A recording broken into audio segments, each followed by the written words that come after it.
Hyderabad central university భూముల విషయంలో నకిలీ వీడియోల వ్యాప్తి చేశారంటూ బీఆర్ఎస్పై కేసు నమోదైంది. ఉద్దేశపూర్వకంగా ఎడిట్ చేసిన వీడియోలు వైరల్ చేశారని, వారిపై చర్యలు తీసుకోవాలని గచ్చిబౌలి పోలీస్ స్టేషన్లో కాంగ్రెస్ ఫిర్యాదు చేసింది. హెచ్సీయూ అధికారులను సంప్రదించకుండా వీడియోలు ఎడిట్ చేసి సోషల్ మీడియాలో వైరల్ చేసిందని బీఆర్ఎస్పై అభియోగాలు వచ్చాయి. దీంతో BRS social media incharge Dileep క్రిషాంక్పై కేసు నమోదు చేశారు గచ్చిబౌలి పోలీసులు.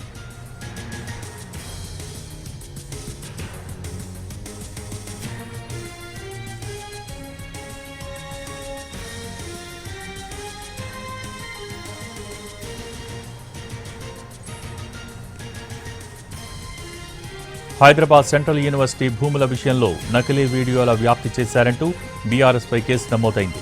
ఉద్దేశపూర్వకంగా ఎడిట్ చేసిన వీడియోలు వైరల్ చేశారని, వారిపై చర్యలు తీసుకోవాలని గచ్చిబౌలి పోలీస్ స్టేషన్లో కాంగ్రెస్ ఫిర్యాదు చేసింది.